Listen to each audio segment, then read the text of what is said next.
NCERT example 1.7। Question अगर पढ़ने से समझ में आ गया तो समझ लो 50% आंसर हो गया, 50% करना बाकी है बस। और पढ़ने से समझ में नहीं आया इसका मतलब अभी 100% वीक हो तुम। दिखाओ जरा, मुझे दिखाओ क्वेश्चन।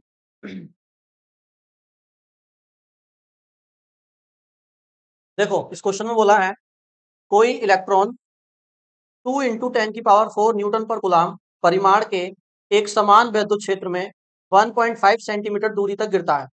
ठीक है, क्षेत्र का परिमाण समान रखते हुए इसकी दिशा उत्क्रमित कर दी जाती है, तब अब कोई प्रोटॉन इस क्षेत्र में उतनी ही दूरी तक गिरता है। दोनों प्रकरणों में गिरने में लगे समय की गणना कीजिए। इस परिस्थिति की गुरुत्व के अधीन मुक्त पतन से तुलना कीजिए। तो डायग्राम दिए हुए हैं हमें, है ना। दोनों डायग्राम में इलेक्ट्रिक फील्ड दी हुई है और पहले डायग्राम में जो इलेक्ट्रिक फील्ड है दूसरे वाले में उसकी डायरेक्शन अपोजिट है। जैसे अगर मैं फर्स्ट डायग्राम बनाऊं तो इन्होंने कुछ इस तरीके से दिया है। एक ऊपर प्लेट है, एक नीचे प्लेट है। ऊपर वाली प्लेट निगेटिवली चार्ज है और नीचे वाली प्लेट पॉजिटिवली चार्ज, यानी ऊपर निगेटिव चार्ज है और नीचे पॉजिटिव चार्ज है। इसका जस्ट उल्टा कर दिया है इधर दूसरे डायग्राम में। देखो ऊपर क्या कर दिया, पॉजिटिव, और नीचे वाली प्लेट को क्या कर दिया, नेगेटिव, है ना। इस तरीके से दो डायग्राम दिए हुए हैं, अभी पूरे कंप्लीट नहीं हुए हैं, अभी कर रहे हैं। बताओ पहले इससे क्या समझते हो तुम। ये नेगेटिव चार्ज है, मतलब ऊपर नेगेटिव चार्ज है, नीचे पॉजिटिव चार्ज है। क्या हुआ यहाँ पर, क्या होगा बताओ। दो पॉजिटिव चार्ज के बीच में क्या बनता है, मतलब दो चार्जेस के बीच में क्या बनता है, इस रीजन में क्या होगा, फील्ड होगी ना, इलेक्ट्रिक फील्ड तो होगी। उसकी डायरेक्शन किधर से किधर होगी, पॉजिटिव से निगेटिव की तरफ, होगी नहीं होगी। मैंने बताया था इलेक्ट्रिक फील्ड की डायरेक्शन कहां से कहां होती है, पॉजिटिव से निगेटिव की तरफ। तो ये इलेक्ट्रिक फील्ड है और इलेक्ट्रिक फील्ड एक समान है, मतलब पूरे रीजन में सेम इलेक्ट्रिक फील्ड है, चेंज नहीं है बार बार। बात समझ में आ गई। इसलिए बोला है एक समान चुंबकीय क्षेत्र, और उसकी वैल्यू भी दी हुई है, ई की वैल्यू भी गिवन है ना, अभी लिखेंगे उसको। अच्छा इस केस में क्या हुआ, पॉजिटिव चार्ज हमने ऊपर कर दिया और निगेटिव चार्ज नीचे, तो क्या चीज बदल गई, फील्ड की डायरेक्शन बदल गई। इधर पॉजिटिव से निगेटिव मतलब ऊपर की तरफ थी, इस पे पॉजिटिव से निगेटिव मतलब किधर आ जाएगी, नीचे की तरफ आ जाएगी। अब इलेक्ट्रिक फील्ड की डायरेक्शन ये हो चुकी है। यहां तक बात समझ में आती है, ठीक है। अब ये कह रहे हैं कि जो पहला वाला डायग्राम है ना आपका, उसमें एक इलेक्ट्रॉन छोड़ा हमने और वो इलेक्ट्रॉन 1.5 सेंटीमीटर दूरी तक गिरा नीचे। मतलब इसमें यहां से हमने एक इलेक्ट्रॉन को रिलीज किया, ड्रॉप किया। ये एक इलेक्ट्रॉन है, इसको जैसे ही तुम यहां छोड़ोगे, मतलब ऐसे फोर्स नहीं लगाया नीचे की तरफ, बस इसको यहां पर रखा और छोड़ दिया, तो होगा क्या, ये ऑटोमेटिकली नीचे जाएगा। क्योंकि देखो नीचे वाली प्लेट कैसी है, पॉजिटिव है, और इलेक्ट्रॉन पे कैसा चार्ज होता है, नेगेटिव। तो जैसे ही इसको यहाँ रिलीज करेंगे, इलेक्ट्रॉन कहाँ मूव करेगा, नीचे की तरफ डाउनवर्ड मूव करेगा, तेजी से करेगा, नहीं करेगा, इस प्लेट से चिपकेगा नहीं जाके। हाँ, तो ये जो मूव करा ना नीचे, तो इसने जो डिस्टेंस कवर करी यहाँ से यहाँ तक की, वो डिस्टेंस दी हुई है आपको, और वो दी है आपको यहाँ से लेके यहाँ तक की डिस्टेंस कितनी है, वो 1.5 सेंटीमीटर की डिस्टेंस। मतलब इलेक्ट्रॉन जितनी डिस्टेंस ट्रेवल करके नीचे गिरा है वो डिस्टेंस 1.5। ठीक है। अब ये पहले वाले केस में हुआ है, मतलब पहले वाले जब इलेक्ट्रिक फील्ड ऊपर थी तो इलेक्ट्रॉन को गिराया है, दूसरे केस में इलेक्ट्रॉन को नहीं गिराया, प्रोटॉन को गिराया, क्योंकि इलेक्ट्रॉन गिरेगा ही नहीं ना इधर। भाई यहां पर अगर आप इलेक्ट्रॉन रख दोगे तो वो नीचे गिरेगा क्या, वो तो ऊपर चिपक जाएगा प्लेट से, वो तो वहीं चिपक जाएगा ऊपर प्लेट से, लेकिन हमें तो नीचे गिराना है ना। तो इस बार उन्होंने इलेक्ट्रॉन ना लेके क्या ले लिया, प्रोटोन ले लिया। और प्रोटोन को मैंने बताया था ई प्लस से भी दिखा सकते हैं ना, भाई चार्ज का ही तो डिफरेंस होता है, वैल्यू तो दोनों की सेम होती है, 1.6 × 10⁻⁹ माइनस लगा दोगे इलेक्ट्रॉन, प्लस लगा दोगे तो प्रोटॉन। तो ई प्लस मतलब क्या, प्रोटॉन। जैसे ही प्रोटॉन यहां पर रखोगे, नेगेटिव प्लेट की तरफ से क्या होगा, अट्रैक्शन, और ये नीचे गिरने लगेगा, और नीचे गिरेगा तो ये भी कितना गिरा, उतना ही गिरा, 1.5 सेंटीमीटर की डिस्टेंस। ठीक है। तो पूछ क्या रहे हैं, ये सारी वैल्यू तो दी थी आपको, ये सब कुछ बताया हुआ है क्वेश्चन में। पूछ ये रहे हैं कि दोनों प्रकरणों में, मतलब दोनों ये जो प्रयोग किए गए हैं एक्सपेरिमेंट, दोनों प्रकरणों में गिरने में लगे समय की गणना की थी। ये जब इलेक्ट्रॉन आपने गिराया है तो कितना टाइम लगा है इसको नीचे गिरने में, टाइम पूछ रहे, ध्यान से टाइम। इस इलेक्ट्रॉन को छोड़ा है तो फोर्स वगैरह कुछ नहीं पूछ रहे, कह रहे हैं इसको छोड़ा है तो ये नीचे गिरा होगा ना, नीचे गिरने में कुछ टाइम लगा होगा, नहीं होगा, इस मार्कर में यहां से छोड़ू तो नीचे गिरने में टाइम लगा नहीं लगा। ऐसे ही इस इलेक्ट्रॉन को यहां तक गिरने में कितना टाइम लगा वो बताओ, और इस प्रोटॉन को नीचे गिरने में कितना टाइम लगा वो बताओ। दोनों ही केस में आपको टाइम बताना है। फिर एक चीज और पूछिए, उसको हम बाद में बताएंगे, ठीक है? समझेंगे भी बाद में, करेंगे भी बाद में, पहले इतना कर लेते हैं। तो क्वेश्चन समझ में आया? दोनों डायग्राम बनाओ जल्दी फटाफट कॉपी में। थोड़ा सा डिफरेंट क्वेश्चन है अभी, क्योंकि अब तक आपने जितने भी न्यूमेरिकल किए किसी में टाइम वगैरह नहीं पूछा था, है ना? ये कुछ अलग पूछ रहे हैं। अब तक किसी में इलेक्ट्रिक फील्ड पूछ रहे थे, ए पॉइंट पे, बी पॉइंट पे, सी पॉइंट पे इलेक्ट्रिक फील्ड बता दो। किसी में फोर्स पूछ रहे थे, लेकिन यहाँ पर टाइम पूछ लिया, तो थोड़ा सा क्वेश्चन क्या हो गया हमारा, अलग हो गया। तो इसको करने के लिए हम क्या करेंगे, देखो सबसे पहले लिखते हैं गिवन दैट। क्वेश्चन में हमको गिवन है इस इलेक्ट्रिक फील्ड की वैल्यू गिवन है, ठीक है? तो हम लिख देते हैं ई कितना है, 2 इंटू 10⁴ है ना, न्यूटन पर कूलम, इसकी वैल्यू गिवन।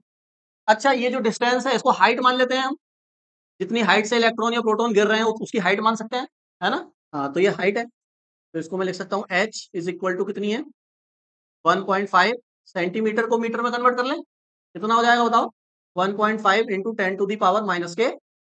मैंने बताया था 100 से डिवाइड करोगे फिर ऊपर लेके जाओगे, ऐसे लिख दिया करो डायरेक्ट। जब भी सेंटीमीटर को मीटर में बदलना है 10 की घात -2 से मल्टीप्लाई कर दी, खत्म काम, ठीक है? ये दोनों वैल्यू गिवन है। बाकी इलेक्ट्रॉन पे चार्ज आप जानते हैं, इलेक्ट्रॉन का मास आप जानते हैं, प्रोटॉन का चार्ज जानते हैं, प्रोटॉन का मास जानते हैं, लिखवाया था ना मैंने, अभी इस पर लिखवा दूंगा अगर जानता हूं। सबसे पहले ये से देखो कि इसमें आप टाइम निकालोगे कैसे। अब तक जितने भी फॉर्मूले पढ़े हैं किसी में टाइम आया है? फोर्स का फॉर्मूला पढ़ा है 1/4πε0 Q1 Q2 R², टाइम नहीं है। इलेक्ट्रिक फील्ड का पढ़ा है, एक क्यू हटा दो, टाइम नहीं है। इलेक्ट्रिक फील्ड का F/Q पढ़ा है, टाइम नहीं। तो टाइम कैसे निकालेंगे?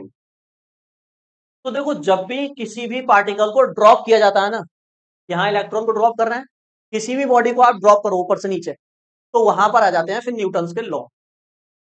क्योंकि जब पार्टिकल गिरता है तो लगती है ग्रेविटी, और ग्रेविटी लगेगी तो ग्रेविटी की खोज किसने करी? न्यूटन ने, है ना?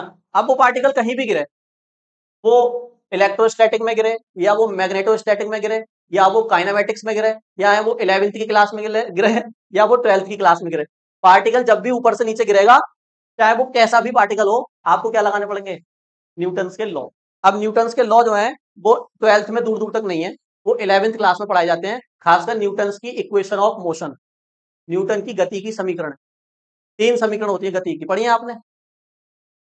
न्यूटन की गति की समीकरण पढ़ी है 3, 11वीं की काइनेमेटिक्स वाले चैप्टर में है, पढ़ाई है मैंने आपको। तो सेकंड इक्वेशन बता दो न्यूटन की क्या है,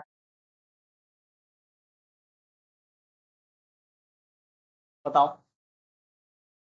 देखो बच्चे हैं ना, फिजिक्स से इसलिए नफरत करते हैं क्योंकि फिजिक्स में कहीं का भी कहीं से आ जाता, कहीं भी उठ के। अब बताओ, यहां पर न्यूटन की गति की समीकरण लग रही है जो कि 11वीं क्लास के चैप्टर में है, अब पढ़ रहे हो आप 12th का, तो हमारा उससे क्या लेना देना? लेना देना है, क्योंकि यहां भी तो एक बॉडी ऊपर से नीचे गिर रही है। जब भी एक बॉडी ऊपर से नीचे गिरेगी, चाहे वो 11वीं में गिरे, 12th में गिरे, लगना न्यूटन का नियम ही है। अरे बात समझ में आ गई? तो फिजिक्स ऐसी है भैया, कहीं से भी कोई भी चीज लग सकती है, क्योंकि ये प्रैक्टिकल बात कर रहे हैं हम यहाँ, है ना?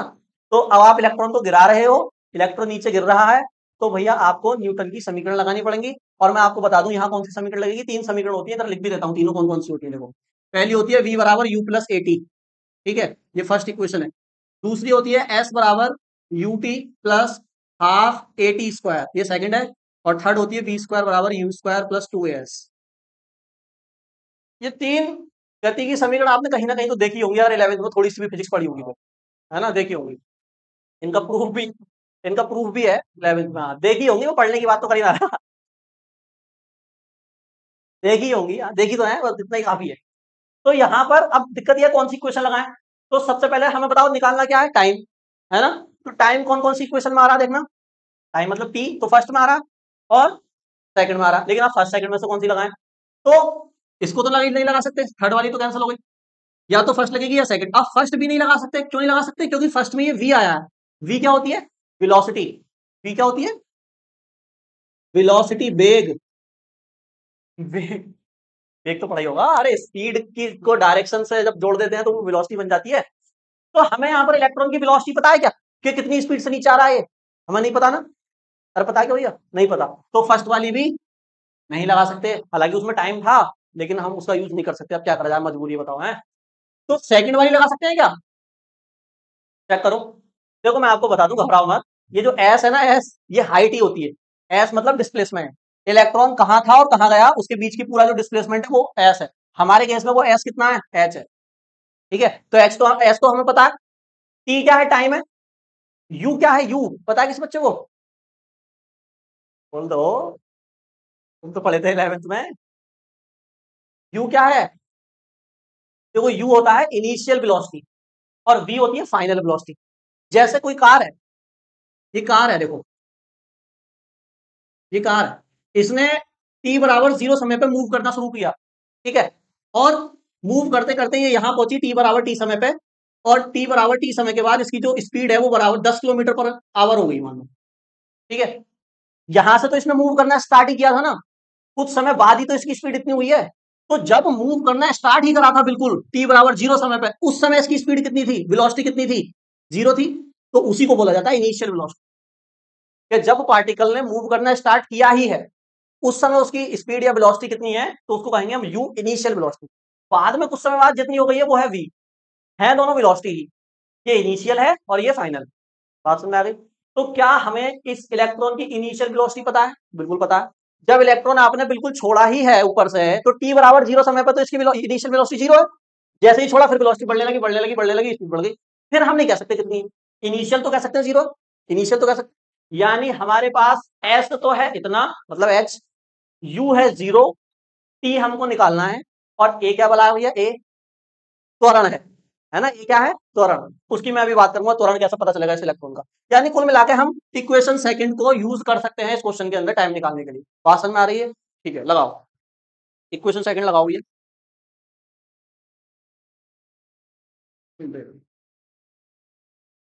By using equation second of motion, गति की द्वितीय समीकरण का उपयोग करते हुए, यहां पर देखो क्या है, गति की द्वितीय समीकरण अभी मत छापो, छापने का टाइम मिलेगा।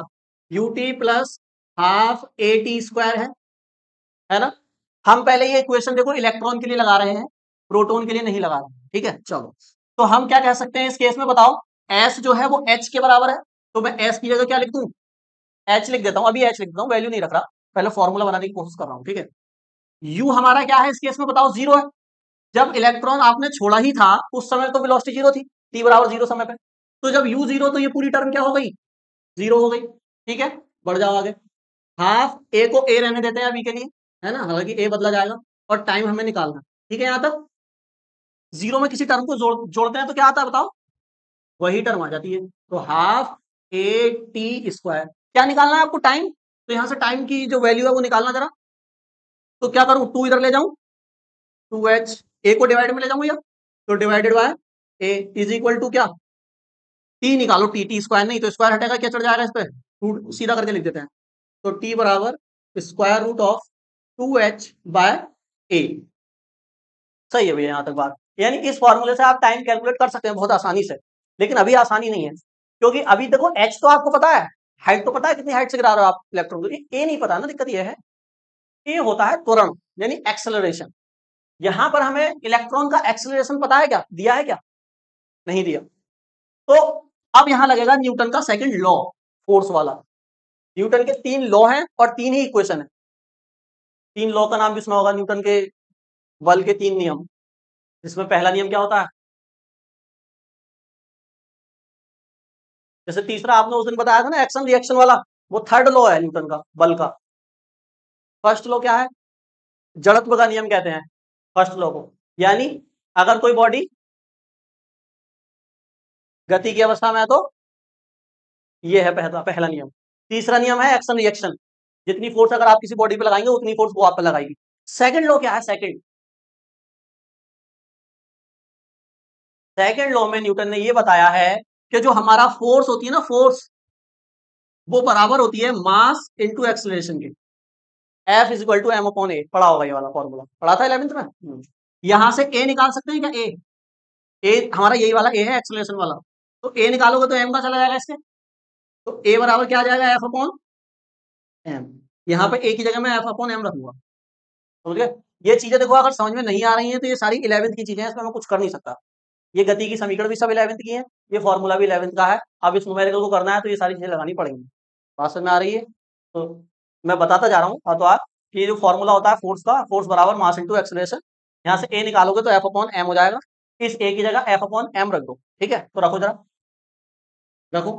यहाँ एक ही जगह, तो टी बराबर किसके आ जाएगा, टी बराबर आ जाएगा 2h, यहाँ रखोगे एफ अपॉन एम, एम कहां पहुंच जाएगा बताओ, ऊपर और नीचे क्या रहेगा, ठीक है यहाँ तक, या तो समझ भाई, एक छोटी सी चीज और कर लो और फिर हम कर लेंगे इसको बहुत आसानी से। कैसे, देखो आपको फोर्स पता है क्या, इस इलेक्ट्रॉन पे कितनी फोर्स लग रही है भाई, जल्दी बता, अरे बोल,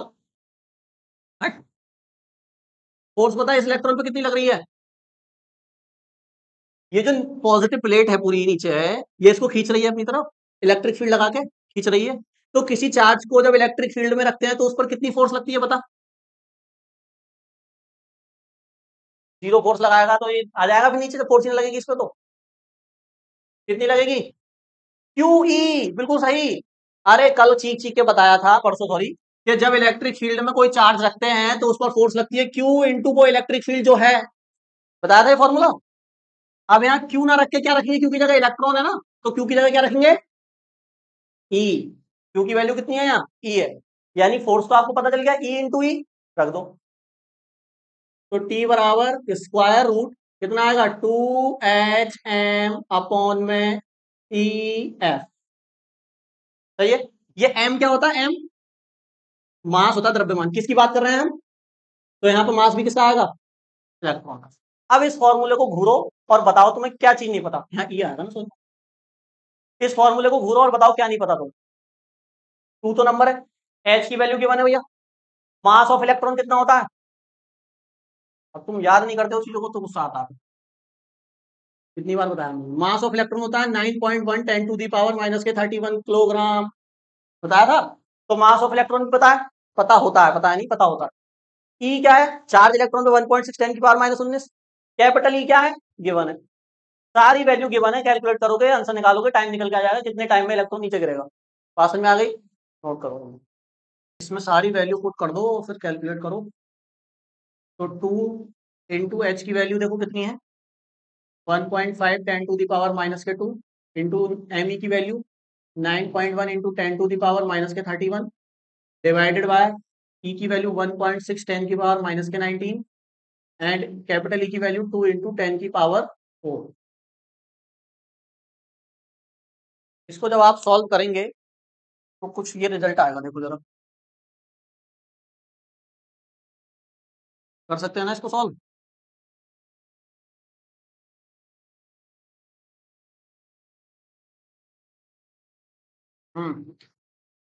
बताओ जरा कितना आया, स्क्वायर रूट में बता दो, स्क्वायर रूट में बता दो, उसको बाहर मत निकालो, फिर सॉल्व करना पड़ेगा। हम्म हम्म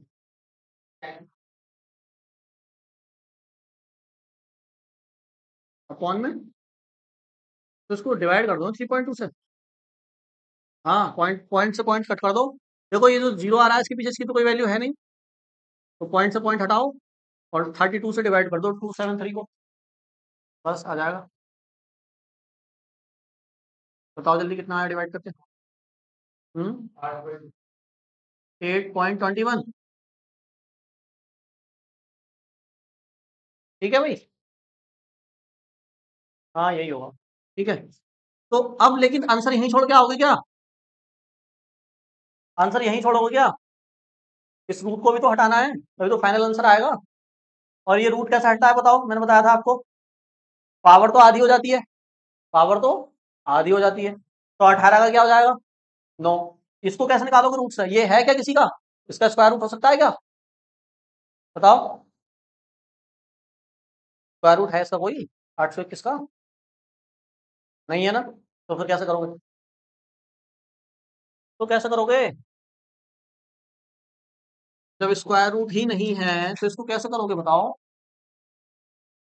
इसको हम कर सकते हैं, देखो छोटी क्लासों में आपने ऐसे किया होगा सवाल, square root by division method किया था, क्या करते थे, इस नंबर को हम यहाँ लिख देते थे नीचे, ऐसा करके करते थे, फिर क्या करते थे, पीछे से दो दो नंबरों के पेयर बनाते थे, तो एक ही पेयर बन पाएगा ये और एक नंबर रहेगा ये, है ना। अब क्या करें बताओ, ऐसे दो नंबर लिखने हैं सेम सेम, ताकि ये 8 आ जाए या 8 से छोटा आ जाए, तो 3 3 जा लिखूंगा 9 ज्यादा आ जाएगा, तो मैं क्या लिख सकता हूँ 2 2 जा 4 लिख सकता हूँ। अरे करे थे सबने ये सवाल नहीं किए? तो 2 यहाँ लिखा, 2 यहाँ लिखा, 2 ही मुझे यहाँ लिखना पड़ेगा एक बार। अब बाहर वाले को ऐड कर देते हैं, अंदर वाले को माइनस कर देते हैं। तो 2 और 2 कितना हो गया? 4। 8 में से 4 गया, कितना आया? 4। अगला नंबर उतारने के लिए पॉइंट आ रहा है, तो पॉइंट को कहाँ लगा दो? ऊपर लगा दो। अब अगला नंबर उतार लो ये। अब कितनी बार में करें? 4 की मल्टीप्लाई कितनी बार करूं कि ये आ जाए या इससे छोटा आ जाए? तो 9 बार में करोगे तो ऐसे करके लिखोगे 9 9, सेम दोनों जगह, है ना? तो कितना आएगा देखना, कितना आया? 9 4 जा 36, 36 और 8 तो ज्यादा हो रहा है, तो 8 बार में कर लो। तो लिख दो 8, ये वाला 273 आ रहा था यहाँ पे, तो चलो ठीक है। 8 बार में करोगे तो कितना आएगा बताओ? यहाँ कर लो 8 बार में, 64 6 38। बस बहुत है, हमें दो एक नंबर मिल गया ना पॉइंट के बाद, बस काफी है इतना। बाकी इसको करो मत करो छोड़ दो वहीं। तो ये आएगा हमारा कितना? 2.8, ठीक है। और पावर का क्या हो जाएगा? हाफ। कितनी हो जाएगी? 9। और ये टाइम आया है, तो टाइम की यूनिट क्या होती है? सेकंड। यानी इतने सेकंड में, ये देख रहे हो कितने कम सेकंड है, ये इलेक्ट्रॉन यहां से यहां गिर जाएगा। ये देखो कितना कम सेकंड आया है, नैनो सेकंड में कन्वर्ट कर सकते हैं, 2.8 नैनो सेकंड। ये अगर पावर हटा दी तो कितना ही रहना 2 सेकंड में, नोट कर लो जल्दी। फॉर्मूला कौन सा लगेगा? देखो फॉर्मूला तो यही लगेगा, बस यहाँ पर आपने क्या किया था? इलेक्ट्रॉन का चार्ज लिया था, इलेक्ट्रॉन का मास लिया था। फॉर्मूला तो वही है टाइम का। अब इस केस में क्या कर देना है आपको?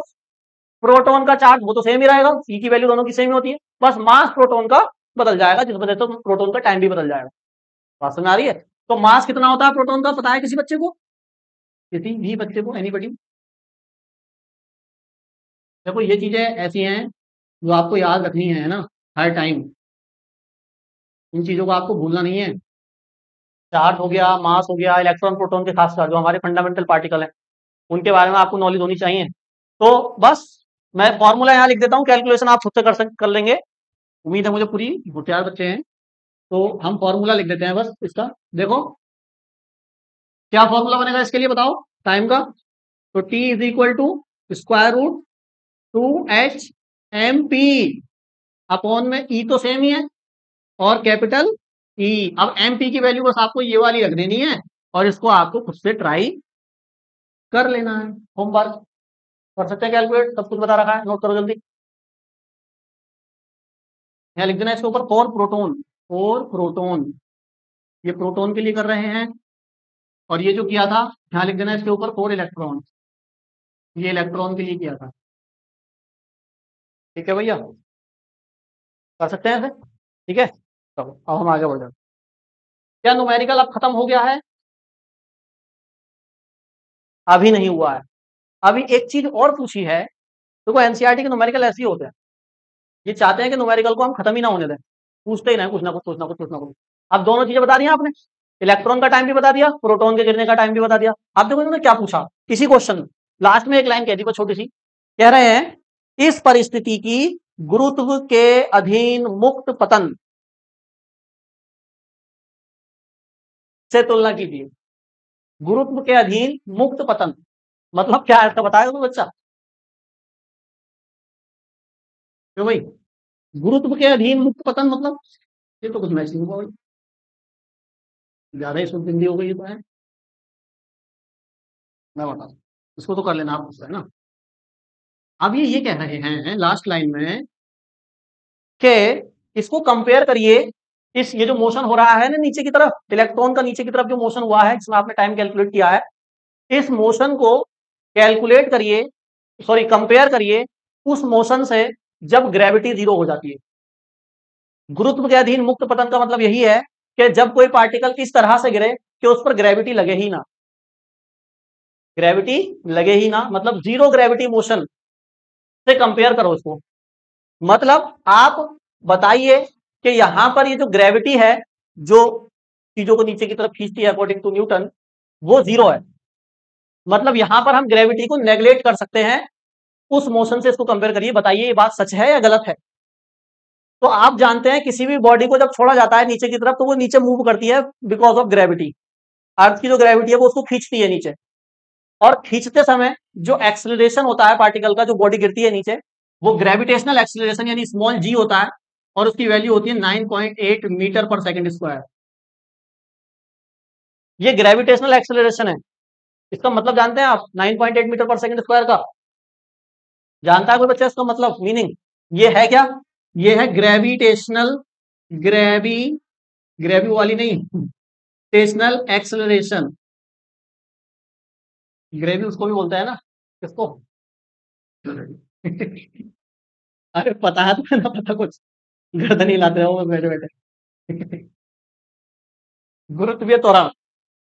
गुरुत्वीय त्वरण का मतलब जानते हैं? इसका मतलब जानते हैं इस वैल्यू का?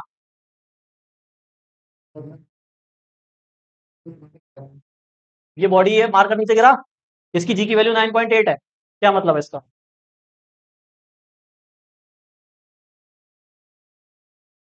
पर मीटर स्क्वायर क्या होता है? पर मीटर पर सेकंड तो सुना है, मीटर स्क्वायर कहाँ है, सेकंड स्क्वायर है। मीटर स्क्वायर तो एरिया हो जाएगा।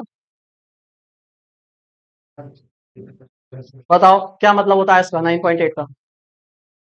देखो आप लोग बहुत ज्यादा वीक हो फिजिक्स में, मैं बता दूं आपको, है ना? और जो कंपटीशन लेवल की जो फिजिक्स होती है ना, वो भी आप लोगों की बिल्कुल जीरो है। इंटर के बाद अगर कोई भी कंपटीशन दोगे ना, तो जीरो फिजिक्स है आपकी। ये जो नॉलेज है इस समय फिजिक्स की, वो जीरो नॉलेज है, ये समझ लो। ठीक है, तो ऐसी पढ़ाई से मेरी नजर में कोई फायदा नहीं होता है कि आप पढ़ तो रहे हो, क्लासें तो सब पास हो रही हैं, लेकिन आता नहीं है कुछ भी। हमारा मकसद क्लास पास करना होना चाहिए, या क्लास में जो नॉलेज है वो अपने माइंड में एब्जॉर्ब करने का होना चाहिए? बताओ। नॉलेज एब्जॉर्ब करना है ना हमारा मकसद। बच्चे को फर्स्ट क्लास में भेजा जाता है इसलिए ताकि वो फर्स्ट क्लास पास हो जाए, सेकंड क्लास में आ जाए, या फर्स्ट क्लास का जो कोर्स है उसकी नॉलेज उसके माइंड में चली जाए। फर्क है बहुत दोनों में। पता है इस समय, ये समझ लो बच्चों की मेंटेलिटी ये होती है कि हमें किसी भी तरह से कुछ भी करके क्लास को पास करना है। और कुछ बच्चे तो ऐसे होते हैं जो क्लास कूद भी जाते हैं। सेवेंथ में है और लग रहा है हाइट थोड़ी बढ़ गई है, डायरेक्ट नाइन्थ में जंप होगी उसकी, एट्थ गायब। तो देखो मकसद यही हो चुका है, इसलिए एजुकेशन बहुत ज्यादा खराब है। क्या करोगे कूद के? कूद जाओ, ट्वेल्थ कर लो, ट्वेल्थ की मार्कशीट ले जाओ मुझसे ऐसे ही, क्या करोगे उसका नॉलेज? अब तुम्हें आता ही ना था, कुछ भी नहीं आता तुमसे, और तुम इंटर बीएससी एमएससी कुछ भी कर लो, तुम्हें पता नहीं कुछ भी, तो कुछ फायदा है उस नॉलेज का? कुछ फायदा उस डिग्री का? तो मकसद ये नहीं होना चाहिए कि क्लास पास हो जाए, मकसद ये होना चाहिए कि जो है उस क्लास के सिलेबस में, कोर्स में, वो हमसे आ जाए। तभी आगे जॉब मिलती है, तभी आगे कुछ बन पाते हैं लोग। जो नहीं बन पाते हैं ना कुछ भी, वो समझ लो वो ऐसे ही होते हैं। बात समझ में आ रही है? तो एजुकेशन सिस्टम ऐसा ही है हमारा, मुझे क्या करा जाए।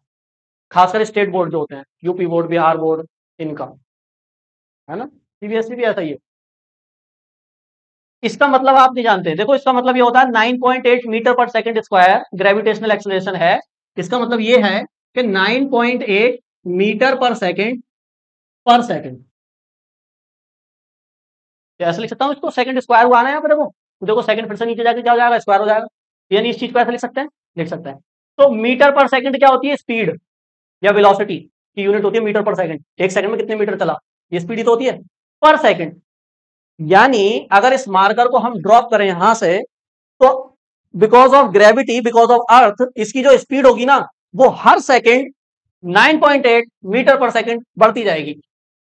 एक सेकंड हुआ, 9.8 मीटर पर सेकंड हो गई, दूसरे सेकंड में 9.8 और बढ़ जाएगी, तीसरे सेकंड में 9.8 और बढ़ जाएगी। इसलिए जैसे जैसे नीचे आता रहेगा स्पीड क्या होती जाएगी? बढ़ती जाएगी।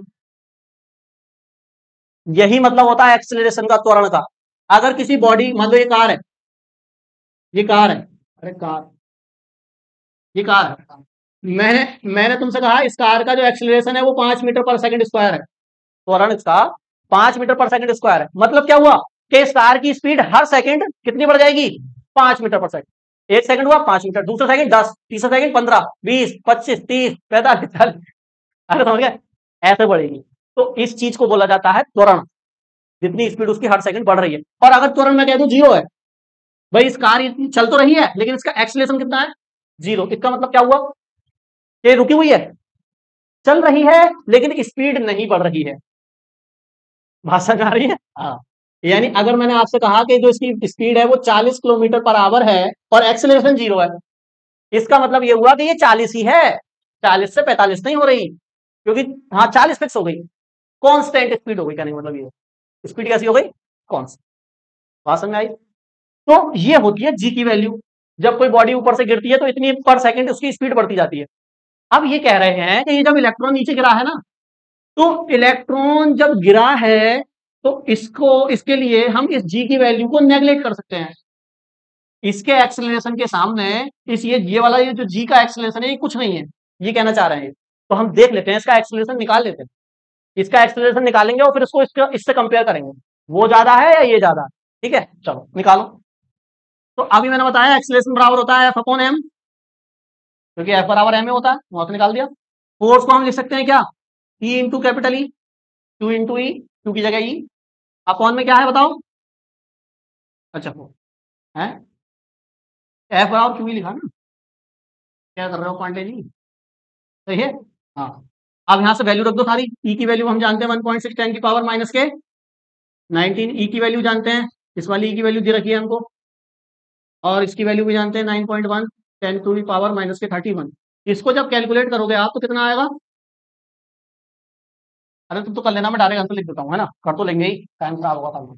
इसका आंसर डायरेक्ट आएगा, एग्जाम्पल में सॉल्व है 1.9 10 to the power 12, 10 to the power 12 metre per second square. देखना जरा, ये जो इलेक्ट्रॉन गिर रहा है ना, इसका जो एक्सेलरेशन है वो कितना है 1.9 10 to the power 12 metre per second square, और जो ग्रेविटी एक्सेलरेशन लगाती है वो कितना होता है 9.8 मीटर पर सेकंड स्क्वायर। कौन ज्यादा है, इस इलेक्ट्रॉन का एक्सेलरेशन ज्यादा है या ग्रेविटी का ज्यादा होता है, कौन ज्यादा बताओ। अरे सोच रहे हो इसमें, बहुत ज्यादा है। ये क्या है, ये है 19 और ये 11 बार आ जाएगा पीछे, 0.00000000000000000, इतना ज्यादा, पता नहीं कितने हो गए मीटर पर सेकंड स्क्वायर। और ये देखियो 9.8। तो इस एक्सेलरेशन के कंपेयर में इस एक्सेलरेशन को हम छोड़ सकते हैं, यहां मान सकते हैं कि यहाँ पे तो जी की वैल्यू है ही नहीं कुछ भी, उसका अपना खुद का एक्सेलरेशन इतना ज्यादा है। बात समझ में आ रही है, ये एक्सेलरेशन आया कहां से इसके अंदर इतना सारा बताओ, इसका ये वाला एक्सेलरेशन आया कैसे इतना सारा, क्योंकि एक्सेलरेशन आता है फोर्स से, फोर्स से तो आता है। तो फोर्स किसने लगाई इसके ऊपर, इलेक्ट्रॉन के ऊपर, अरे ये जो प्लेट रखी है इसने लगाई। ये पॉजिटिव प्लेट इसको इतनी तेजी से नीचे खींच रही है कि इसका एक्सेलरेशन इतना ज्यादा हो गया है कि ग्रेविटी का एक्सेलरेशन आप नेग्लेक्ट कर दो, छोड़ दो। बात समझ में आ गई। इसलिए हम इस मोशन को जीरो ग्रेविटी मोशन भी कह सकते हैं, क्योंकि यहाँ जी की वैल्यू बहुत छोटी है। यहाँ लिख देंगे जो ए है ना वो बहुत बहुत बहुत बहुत बड़ा है किससे, जी से। सो जी कैन बी नेग्लेक्टेड, जी को छोड़ा जा सकता है। नोट करो, ये केस जो है हमारा ये उसी तरह से हो गया जैसे मैं तुमसे कहूं। नोट कर लिया आपने, ये बताओ पहले, कर लिया सबने। तो ये केस हमारा वही हो गया, जैसे मान लो यहाँ पे एक बहुत बड़ा पत्थर है ना, बहुत बड़ा पत्थर है, और इस पत्थर को इसको ढकेल कर ले जाना है कहीं पर।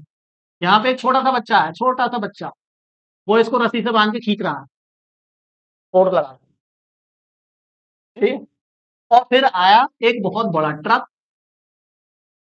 इसने इसको रस्सी से बांध दिया और फिर खींचने लगे। तो ये पत्थर जो खिसकेगा वो इस बच्चे की फोर्स की वजह से खिसकेगा या इस ट्रक की या क्रेन की फोर्स की वजह से खिसकेगा बताओ। इसकी फोर्स की वजह से खिसकेगा ना, ये अगर ये मूव भी करेगा, मान लो ये मूव करने लगा, तो ये किसकी वजह से मूव किया, इसकी फोर्स की वजह से, इसकी, क्योंकि इसने इतनी ज्यादा फोर्स लगा दी कि इसकी फोर्स क्या होगी उसके सामने, नेगलेक्ट। इसने कहां फोर्स लगाई होगी, इसकी तो हम मानेंगे ही ना, हम तो ये मानेंगे कि यहाँ कोई है ही नहीं। उसको पकड़ के खड़ा। ऐसे ही जो ग्रेविटी लग रही है ना यहाँ पे, वो एक छोटे बच्चे की फोर्स की तरह है, तो वो तो समझ लो लगी नहीं रही, क्योंकि इलेक्ट्रॉन को ही इतनी फोर्स से खींचा गया है नीचे, तो उसका खुद का एक्सेलरेशन बहुत ज्यादा। ठीक है, अब ये हमारे न्यूमेरिकल हो गए खत्म। और जो नेक्स्ट टॉपिक होगा हमारा, वो मैं थोड़ा सा देखो आपको बता दूं, जो नेक्स्ट टॉपिक होगा हमारा वो होगा इलेक्ट्रिक फील्ड लाइंस।